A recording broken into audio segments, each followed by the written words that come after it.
नमस्कार मंडळी, मी स्वाती माझ्या यूट्यूब चॅनलमध्ये तुम्हा सर्वांचं अगदी मनापासून स्वागत करते। श्रावण महिना सुरू झाला ना की श्रावण महिन्यामध्ये भरपूर असे सण असतात। सणांमध्ये गोडाधोडाचे पदार्थ आणि काही पारंपरिक रेसिपी केल्या जातात। अशाच पारंपरिक पदार्थापैकी एक म्हणजे कानोल्या, ज्या घरोघरी नागपंचमी निमित्त केल्या जातात। अगदी मऊ लुसलुशीत अशा कणकेच्या कानोल्या कसे बनवायचे आज आपण या रेसिपीमध्ये पाहणार आहोत। तर व्हिडिओ शेवटपर्यंत नक्कीच बघा आणि चॅनलवर नवीन असाल तर चॅनलला पटकन सबस्क्राइब करा। कणकेच्या कानोल्या बनवण्याकरिता आपल्याला सर्वप्रथम एका बाउलमध्ये अर्धी वाटी गव्हाचं पीठ घ्यायचं आहे। यामध्ये आपण घालणार आहोत 1 चमचाभर तांदळाचं पीठ। याने आपल्या कानोल्या कोरड्या होत नाहीत आणि चवीला छान लागतात। आता यामध्ये 1 चिमूटभर मीठ घालू आणि अगदी पाव चमचा आपल्याला यामध्ये तूप घालायचं आहे। सर्व जिन्नस व्यवस्थित हाताने एकजीव करून घ्यायचे आणि थोडं दूध घालत आपल्याला याची पीठ मळून तयार करायचं आहे। नॉर्मल पोळीप्रमाणेच मी पीठ याचं मळून घेणार आहे। जास्त पीठ पातळ करायचं नाही। काही वेळातच इथे आपलं पीठ बनवून तयार आहे, तुम्ही बघू शकता। आता हे पीठ 10 मिनिटांसाठी आपण झाकण ठेवू। चला तर मग तोपर्यंत आपण सारण बनवून घेऊ। सारण बनवण्याकरिता एका पॅनमध्ये अर्धा चमचा तूप घ्यायचं। तूप मेल्ट झालं ना की त्यामध्ये 1 वाटीभर ओला नारळ आपल्याला खवून घालायचा आहे किंवा मिक्सरमध्ये बारीक करून मग घालायचं आहे। 1 वाटी नारळाकरिता इथे मी अर्धी वाटी गूळ यामध्ये घातला आहे। आता सर्व जिन्नस आपण मंद आचेवर छान असे परतून घेऊया।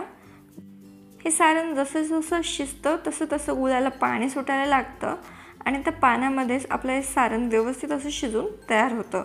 तुम्ही बघू शकता हे सारण 5 मिनिटे मी मस्तपैकी शिजवून घेतलेलं आहे। सारण बनवून तयार आहे।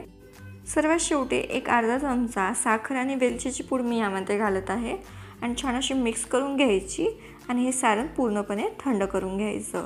सारण थंड होत आहे आणि इथे आपलं पीठ देखील छान असं सेट झालेलं आहे। पीठ एक वेळ मळून त्याचे छोटे छोटे गोळे तयार करून घेऊ। पीठ कोरड्या पिठामध्ये घोळून आपल्याला हातावरती अगदी पातळ अशी पारी याची तयार करून घ्यायची आहे।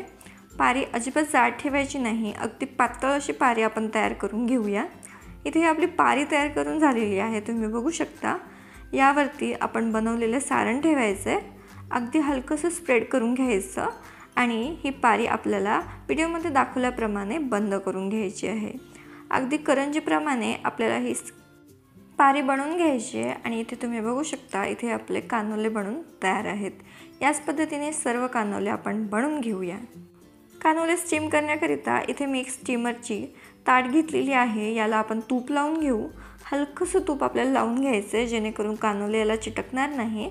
आता एक करून सर्व कानोले आपण यावरती ठेवून घेऊ आणि इथे मी स्टीमरमध्ये पाणी उकळत ठेवलं आहे। यावरती या कानोल्याची प्लेट ठेवायची, झाकण ठेवायचं आणि मंद आचेवर 15 मिनिटे हे कानोले शिजवून घ्यायचे किंवा वाफवून घ्यायचे। 15 मिनिटांमध्ये इथे आपले हे कानोले बनवून तयार झालेले आहेत, तुम्ही बघू शकता।